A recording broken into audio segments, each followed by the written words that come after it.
Our story begins with the city of Mecca. It is said that when Adam and Eve were first expelled from paradise, the two were separated, with Eve having landed near the city of Mecca and Adam having landed somewhere in the Far East. After many years of searching for one another, Adam finally managed to make his way down through the Arabian Peninsula to Mecca, and it was at the top of Mount Arafat, just outside the city of Mecca, where the two were finally reunited. Mecca is also significant because it is considered the first place on earth that God Almighty was worshipped alone. And so, it was at that very spot that Abraham and his son Ishmael built the first house of worship for God.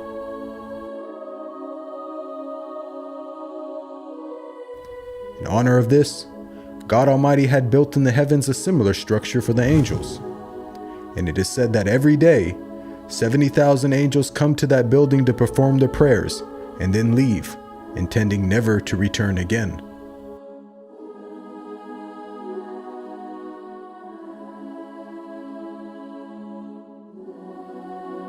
When Abraham and Ishmael had finished building the sacred house, there was still one brick that had to be put in its place. And so, Abraham sent his son Ishmael off to find a unique stone that he could put there. But God Almighty destined that the final stone that was to be laid would not be from the material of this world, but instead a stone directly from the heart of paradise. The angel Gabriel then brought the stone down to Abraham, who proceeded to put it in its proper place. It is said that when the stone first came down, it was a pure white color. But due to the impurities of this world and the sinfulness of man, the stone slowly began to fade and eventually turned black. As time passed, the city began to develop, with the people of Mecca remaining upon pure monotheism, worshiping one God alone.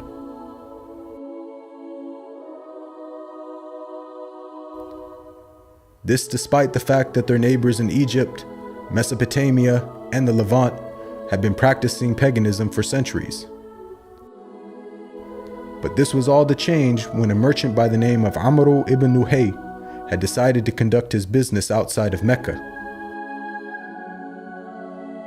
Amr then proceeded to journey northwards until he reached the lands of Levant.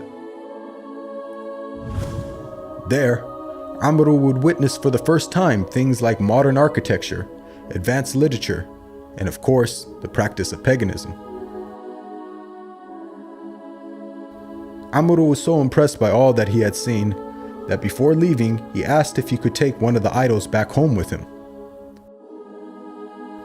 The people agreed, and so Amr took the idol and placed it along with the other goods and merchandise in his caravan.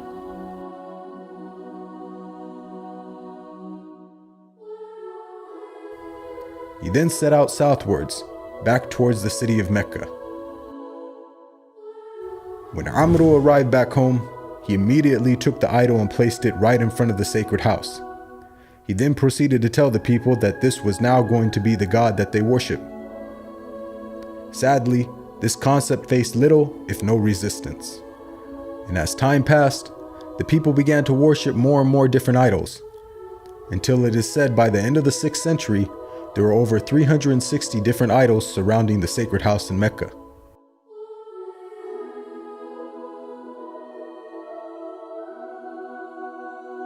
As the years passed and paganism became more prominent throughout the world, the people who still practiced monotheism knew that the coming of a new prophet was close at hand. And so, either through deductive reasoning or through interpretation of their holy text, many had concluded that the Arabian Peninsula was the most probable place God would send his new prophet.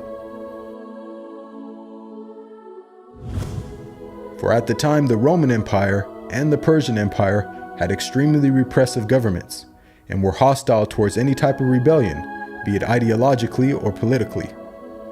While the Arabian Peninsula, on the other hand, though also deeply mired in paganism, was a land ruled by tribal law and never had a real central government.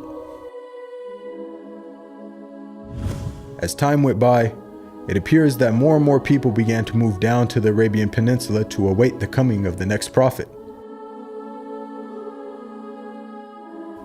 And so, in the very land in which man first worshipped his Creator, and where Abraham built the first house of worship for God alone, it was there where God had destined his last and final messenger would emerge.